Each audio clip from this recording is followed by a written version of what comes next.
नमस्कार दोस्तों, SM knowledge पर आप सभी सदस्यों का एक बार फिर से स्वागत है। केंद्रीय विद्यालय में एडमिशन्स कैसे होता है? काफ़ी सारे पेरेंट्स के मन में यही कंफ्यूजन रहता है कि शायद केंद्रीय विद्यालय में ओनली गवर्नमेंट एम्प्लॉइज या सेंट्रल और स्टेट गवर्नमेंट एम्प्लॉइज के बच्चों का ही दाखिला लिया जाता है।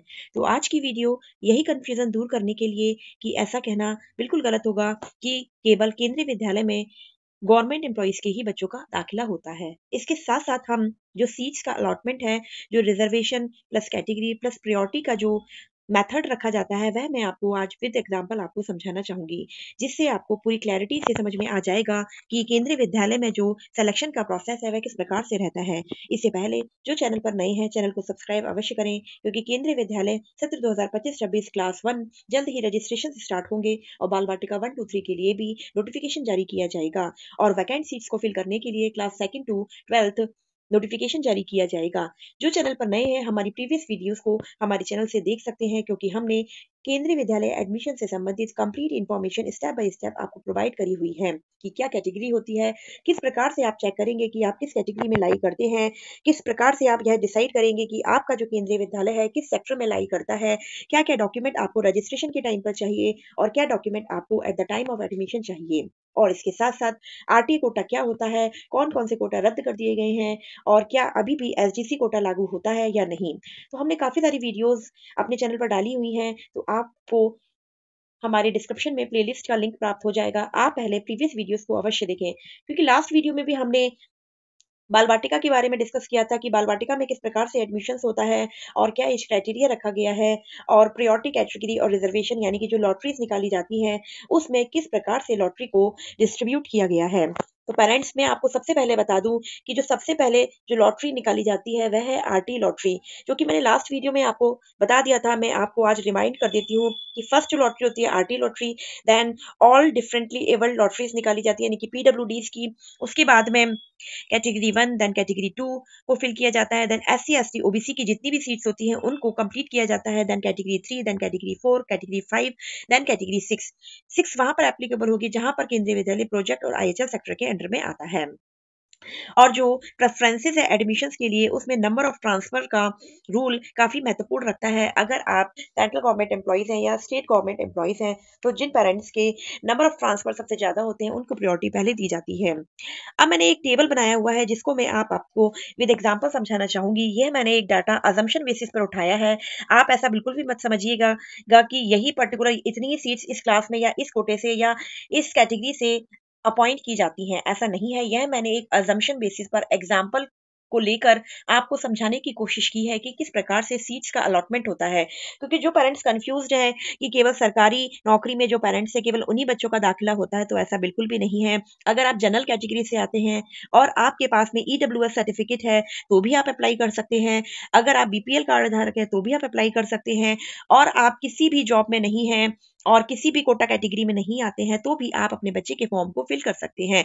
हो सकता है कि आप जिस राज्य में या जिस शहर में आप अप्लाई कर रहे हैं वहां पर इतने कैंडिडेट या इतने एप्लीकेंट ही ना हो और आप जनरल कैटेगरी से हो, आपकी एक छोटी सी नौकरी है और सीट्स खाली रह जाने की वजह से आपके बच्चे का नाम आ जाए, तो आप फॉर्म को अवश्य अवश्य फिल करें, क्योंकि हो सकता है क्या पता आपके बच्चे का नाम लिस्ट में आ जाए। तो मैं स्टार्ट करती हूँ। जैसा कि फ्रेंड्स आप सभी को पता है कि एक क्लास में 32 बच्चे लिए जाते हैं, तो मैंने ये 4 सेक्शंस को मिलाकर एक टेबल क्रिएट करी है। 4 सेक्शंस को मिलाकर 128 बच्चे एडमिशन के लिए एक स्कूल में मैंने माना है कि लिए जा रहे हैं। और जो टेबल का सेग्रीगेशन है, एक रो में मैंने जनरल ईडब्ल्यूएस और बीपीएल कैटेगरी ली है और एक तरफ मैंने ओबीसी एनसीएल जिनका 27% का रिजर्वेशन होता है वह रखा है। एससी यानी कि जिनका रिजर्वेशन 15% होता है और एसटी यानी कि जिनका रिजर्वेशन 7.5% का होता है। तो 128 सीटों को मैंने इस परसेंटेज के हिसाब से डिवाइड कर दिया है, 64 35 29। देन जो सबसे पहली लॉटरी जो निकाली जाती है वह आरटी लॉटरी होती है, जिसमें 25% का रिजर्वेशन होता है। अब इसके अंतर्गत SC ST OBC NCL EWS BPL सभी इंक्लूड होते हैं। अब जो मैंने अजम्पशन माना कि ओबीसी एनसीएल से 12 बच्चे सिलेक्ट हुए, एससी से 8 बच्चे सिलेक्ट हुए, एसटी से 4 बच्चे सिलेक्ट हुए और ईडब्ल्यूएस बीपीएल से 8 बच्चे सिलेक्ट किए गए, तो इस प्रकार से आरटी लॉटरी 32 बच्चे फिल कर लिए गए हैं। देन हमारे पास में 96 सीट और बची हुई हैं जो कि आप अलग अलग कैटेगरी वाइज भी देख सकते हैं। देन उसके बाद में पीडब्ल्यूडी यानी कि जो डिसेबिलिटी के लिए जो सेक्शन बनाया जाता है 3% का, उसकी लॉटरी निकाली जाती है, जिनकी 4 सीट्स यानी कि 4 सेक्शन है, उसके हिसाब से 4 सीट्स का अलॉटमेंट रखा गया है, जिसमें मैंने माना कि जनरल से 2 बच्चे लिए गए, ओबीसी से 1 बच्चा लिया गया और एससी से 1 बच्चा लिया गया और एसटी से एक भी बच्चा सेलेक्ट नहीं हुआ। तो इस प्रकार से जो पीडब्ल्यूडी की 4 सीटें हैं वह कंप्लीट फिल कर ली गई हैं। अब मैंने माना कि जो रिमेनिंग सीट्स हैं एक स्कूल में 92 रह गई हैं। अब जो 92 सीट्स हैं उसमें से जो पहली लॉटरी निकलेगी कैटेगरी 1 के जो बच्चे हैं, यानी कि जिनके पेरेंट्स सेंट्रल गवर्नमेंट एम्प्लॉइज हैं, जिनकी ट्रांसफरेबल जॉब है, नंबर ऑफ ट्रांसफर्स जिनके ज्यादा होंगे, उनको सेलेक्ट किया जाएगा। प्लस में जो OBC NCL SC ST category से भी बिलोंग करते होंगे, उनको प्रेफरेंस पहले दी जाएगी। अब मैंने माना कि कैटेगरी 1 से 12 बच्चे, ओबीसी से 6 बच्चे, एससी से 2 बच्चे, एसटी से और जनरल से 30 बच्चे सेलेक्ट किए गए। यानी कि जो कैटेगरी 1 से 50 बच्चे अब सेलेक्ट किए गए हैं, और इस अजम्पशन बेसिस पर 92 में से अगर 50 सीट्स और माइनस कर दी जाएं तो अभी भी हमारे पास में 42 सीट्स बची हुई हैं। ये मुझे एंड तक दिखाना है आपको, इसलिए मैं आपको एंड तक टेबल लेकर जाऊंगी कि किस प्रकार से सिलेक्शन का प्रोसेस रहता है। अब जो 42 बच्चे बचे हैं, यानी कि जो 40 सीट्स बची हैं, अब कैटेगरी 2 का जो लॉटरी निकाली जाएगी, यानी कि जो फोर्थ लॉटरी होगी। अब मैंने उसमें माना कि जनरल से 8 बच्चे, ओबीसी एनसीएल से 6 बच्चे, एससी से 3 और एसटी से 1 बच्चा सिलेक्ट किया गया, क्योंकि जनरल जो किसी भी कैटेगरी में रिजर्वेशन में नहीं आता, और ओबीसी एससी एसटी के भी बच्चे, और जो कैटेगरी 2 में भी लाई करते हैं, जो ऑटोनॉमस बॉडी और पीएसयूज में आते हैं और सेंट्रल गवर्नमेंट एम्प्लॉय हैं, वह बच्चे इस कैटेगरी के तहत आते हैं। 18 बच्चे यहाँ पर सेलेक्ट हो गए हैं। तो अभी भी हमारे पास में एक स्कूल में अभी 24 सीटें बची हुई हैं। अब सेकेंड कैटेगरी की ड्रॉ हो जाने के बाद में एससी एसटी ओबीसी का जो कोटा होता है 27%, 15%, 7.5% का, यह कंप्लीट कर लिया जाएगा। यानी कि आप देखिए यहाँ पर टेबल में 16 4 2 2। अब जो हमारी जो एससी एसटी ओबीसी की सीट बची हुई है 4 2 2, यहाँ पर आके कंप्लीट कर दी जाएंगी। अब यहाँ पर कोई बच्चा किसी भी कैटेगरी से बिलोंग नहीं करता हो, या उसने आरटी कैटेगरी से भी नहीं फिल किया हो, लेकिन एसटी एससी ओबीसी है, तो यहाँ पर उसका सिलेक्शन हो जाएगा। ड्रॉ में जिस भी बच्चे का नाम आएगा लिस्ट में, वह बच्चा सेलेक्ट हो जाएगा। मेरिट बनती है, मेरिट के अकॉर्डिंग बच्चों को सिलेक्शन में लिया जाता है। अब यहाँ पर आके एससी एसटी ओबीसी की जो लिस्ट है वह कंप्लीट कर दी गई है। 8 बच्चे यहाँ पर सेलेक्ट करके अब मैंने यहाँ पर यह निल कर दिया है। अब मेरे पास में ओनली जनरल कैटेगरी की 16 सीट्स बची हुई हैं। समझ रहे हैं पेरेंट्स? अब हमारे पास में जनरल कैटेगरी की 16 सीट्स बची हुई हैं। अब हम आ जाते हैं कैटेगरी 3 पे। कैटेगरी 3 जो कि स्टेट गवर्नमेंट एम्प्लॉइज के लिए बनाई गई है। यहाँ से मैंने माना कि 5 बच्चे सेलेक्ट हुए। अब 16 में से 5 माइनस करके 11 जो अब सीट्स बची हैं, उसके लिए फोर्थ कैटेगरी के जो बच्चे हैं उनको चूज किया जाएगा। अब मैंने माना यहाँ पर कि 6 बच्चे सेलेक्ट किए गए, और अभी भी हमारे पास में 5 सीटें रिमेनिंग है। अब मैं पेरेंट्स आपको बताना चाहूंगी कि हो सकता है किसी स्कूल में कैटेगरी 3 पे आके सीट्स फिल हो जाएं, और हो सकता है किसी स्कूल में कैटेगरी 4 पे आके सीट्स फिल हो जाए, कैटेगरी 5 के लिए लॉटरी निकाली ही नहीं जाए, और हो सकता है कि लॉटरी का प्रोसेस एंड तक लिया जाए। तो ये डिपेंड करता है उस स्कूल पे, उस एरिया में कि कितने एप्लीकेंट रहे, किस कैटेगरी से कितने ज्यादा एप्लीकेशन आई हैं, और आरटी कोटे से कितनी सीट्स फिल हुई हैं, और एससी एसटी ओबीसी के कितनी एप्लीकेशंस आई है, उसके अकॉर्डिंग सीट्स का जो लॉटरी का सिलसिला है वह कंप्लीट किया जाता है। आपको वन टाइम में हमारी वीडियो से समझ में नहीं आएगा, इस वीडियो को आप 2-3 बार रिपीट करके देखिए और डाटा को एनालिसिस करिए कि किस प्रकार से सीट का अलॉटमेंट या लॉटरी का जो सिस्टम है वह रखा जाता है।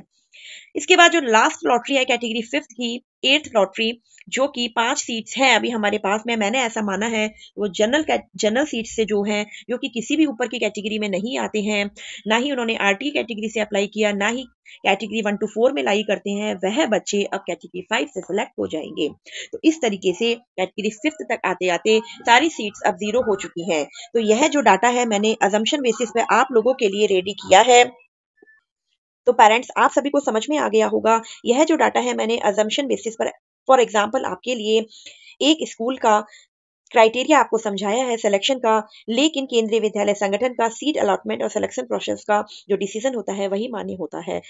एस्टिमेटेड डाटा रिप्रेजेंट करके मैंने आपको सिर्फ और सिर्फ समझाया है कि किस प्रकार से जो लॉटरी का सिस्टम है, जो सीट अलॉटमेंट है, वह किस प्रकार से रहता है, क्योंकि काफी सारे पेरेंट्स कंफ्यूज रहते हैं कि हम तो जनरल से आते हैं, हमारे बच्चे का एडमिशन नहीं हो पाएगा, या हमारा हमारे फादर की गवर्नमेंट जॉब में नहीं है, तो हमारे बच्चे का एडमिशन कैसे होगा? चांसेस कम होते हैं बट सीट्स रहती हैं। हो सकता है कि आपके बच्चे का लक अच्छा हो और उस जगह पर इतनी एप्लीकेशंस आई ना हो, तो आपके बच्चे के भी नाम के आने के चांसेस हैं।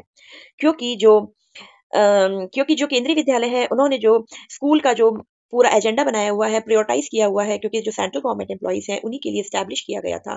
बाद में देखा गया कि जो इकोनॉमिकली वीकर सेक्शंस हैं या सोशली जो डिसएडवांटेजेस कम्युनिटीज़ में आते हैं, उनको भी केंद्रीय विद्यालय में एडमिशन देना चाहिए। और उसके बाद में अब ऐसा हो गया है कि जनरल कैटेगरी से भी एडमिशन्स होते हैं। तो सीट का जो प्रोसेस है, पहले आरटी लॉटरी निकलती है, देन पीडब्ल्यूडी कंप्लीट होती है, then category 1, then category 2, then OBC, ST, SC की सीट कंप्लीट की जाती है, then category 3, then category 4, then category 5। आशा करती हूँ इस टेबल से आपको समझ में आ गया होगा और इसी प्रकार से इन्फॉर्मेटिव वीडियोस के लिए आप हमारे चैनल को सब्सक्राइब करना ना भूलें। मैं आपके लिए काफ़ी मेहनत करके ये टेबल बनाया है, तो हो सके तो अधिक से अधिक पेरेंट्स तक आप इस वीडियो को शेयर करें, क्योंकि जानकारी के अभाव के कारण काफ़ी सारे पेरेंट्स एडमिशन नहीं करवा पाते हैं या फॉर्म को फिल ही नहीं करते हैं। और हो सकता है कि आपके बच्चे का नाम केंद्रीय विद्यालय में आ जाए, तो फॉर्म को फिल करना, क्योंकि फॉर्म फिल करना फ्री ऑफ कॉस्ट होता है, तो आप फॉर्म को ज़रूर से ज़रूर फिल करिएगा और अपने डॉक्यूमेंट समय से तैयार करवा लीजिए। जल्द ही रजिस्ट्रेशन की विंडो ओपन होगी और हम आपको कंप्लीट प्रोसेस करना बताएँगे कि किस प्रकार से फॉर्म को फिल करना होता है। तब तक के लिए आप हमारी कंप्लीट वीडियोज़ से समझिए कि केंद्रीय विद्यालय में एडमिशन के लिए क्या-क्या प्रोसीजर रहता है। इसी के साथ नेक्स्ट वीडियो में मिलते हैं। Thank you.